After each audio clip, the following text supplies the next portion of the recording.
Now, the descriptions of God as man in the Old Testament prepare people, especially Jews, for this thinking, God in human form. Okay, we've had that already, but it was a challenge to them, especially since they rejected the Messiah. They rejected Jesus, to accept the idea that that was God. He actually became a man. Boy, we're in big trouble here.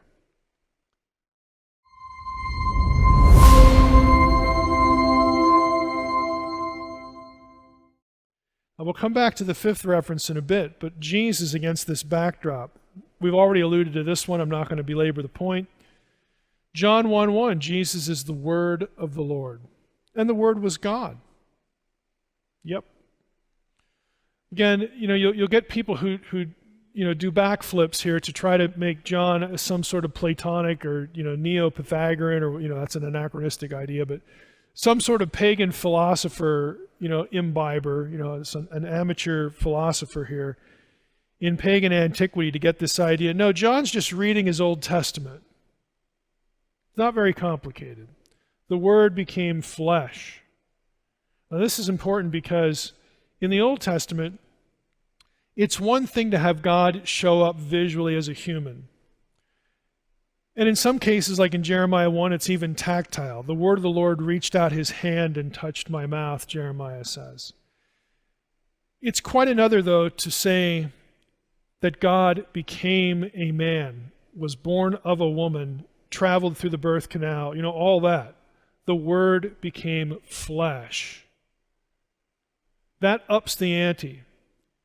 Now, the descriptions of God as man in the Old Testament prepare people, especially Jews, for this thinking, God in human form. Okay, we've had that already, but it was a challenge to them, especially since they rejected the Messiah. They rejected Jesus, to accept the idea that that was God. He actually became a man. Boy, we're in big trouble here.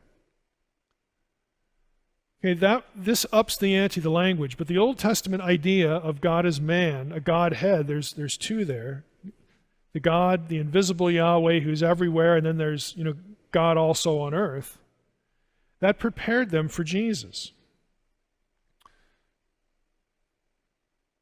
Click here, go to the next slide. Jude 5. Now I want to remind you, although you once fully knew it, that Jesus, who saved a people out of the land of Egypt, afterward destroyed those who did not believe. Well, no, wait a minute. Who delivered Israel from Egypt? Elohim, God, Yahweh, angel, the presence, Jesus. Now, again, this is the New Testament writer applying Old Testament passages and thought to Jesus. John 17, I have manifested your name to the people whom you gave me out of the world. The name theology. This doesn't mean that Jesus says, look, when I showed up, I taught everybody what God's name was. They already knew that. They have a Hebrew Bible. Yahweh's in there a couple thousand times. They have Exodus 3, I am that I am. They don't need to know what God's name is. That's not what he's talking about. When he says, I have manifested your name to the people you gave me out of the world, or I kept them by your name. He's not just whispering Yahweh over them. I made known to them your name. Well, what is he talking about? He's talking about something John says elsewhere in his gospel. He that has seen me has seen the Father. Okay, Jesus was the embodied name. I've shown them who God is by virtue of being here. Okay, I'm the name.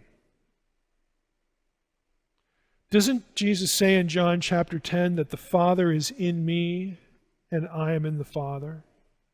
Ooh, the Father in me. God, that sounds like a little bit like my name is in that angel. Again, this is the matrix of ideas.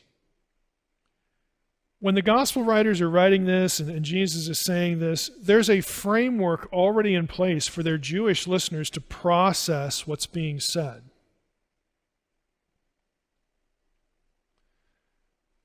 Acts 5:41. They were counted, the apostles that were persecuted. They rejoiced that they were counted worthy to suffer dishonor for the name.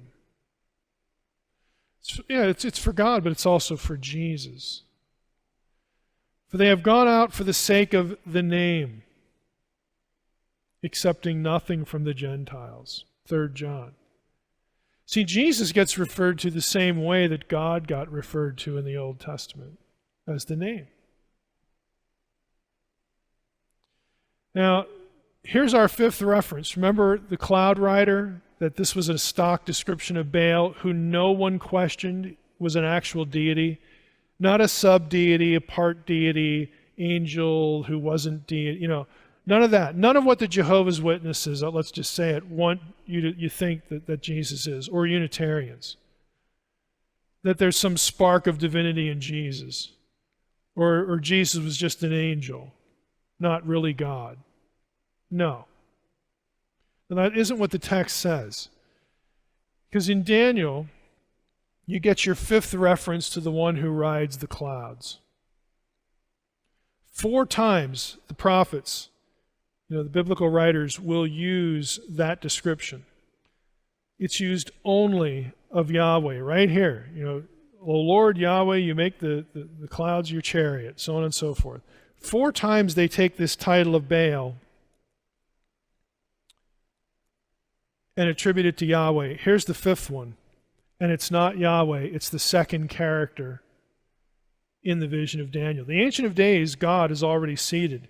Then I saw in night visions, behold, with the clouds of heaven, you could also translate it on the clouds of heaven, but it works either way. With the clouds of heaven there came one like a son of man, like a human being. And he came to the Ancient of Days and was presented before him, and to him was given the glory and the kingdom, everlasting dominion. This freaked the rabbis out. Because in the intertestamental period, they know their Hebrew Bible really well. And they know that this is a description of deity, but now the description of deity is not applied to God, it's applied to somebody else. It's applied to this human being, this human whatever. And Daniel 7, if you hearken back, to when we started our session today, Daniel 7 was a key passage for the 2 powers in heaven. It's not one good and one evil, it's 2 Yahwehs. 2 Yahweh figures in heaven. This was part of Jewish theology until Jesus comes along. In Matthew 26, this is the famous confrontation here. Jesus is before Caiaphas, it's the mock trial, this kangaroo court we'd call it nowadays, and Caiaphas says, hey, look, we're hearing all these accusations, tell us who you are. I adjure you down here in verse 63, I adjure you by the living God, tell us if you are the Christ, the Son of God. And Jesus said, well, you've said so.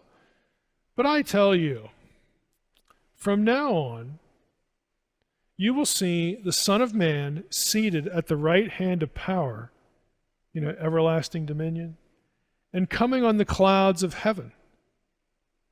Jesus quotes Daniel 7:13.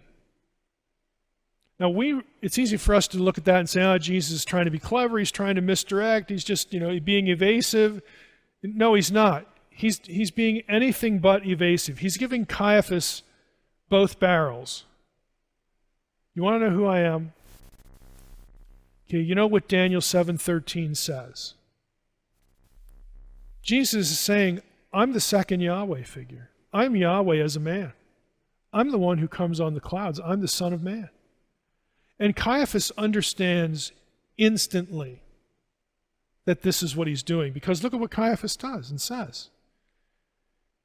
Then the high priest tore his robes and said, he has uttered blasphemy. What further witnesses do we need?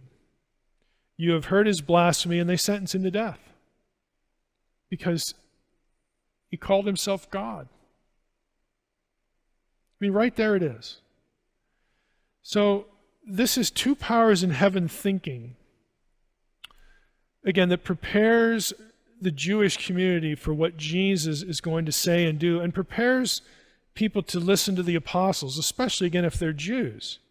They reason from the scriptures about who Jesus was and what he did, why he came, all this. This is a big part of it.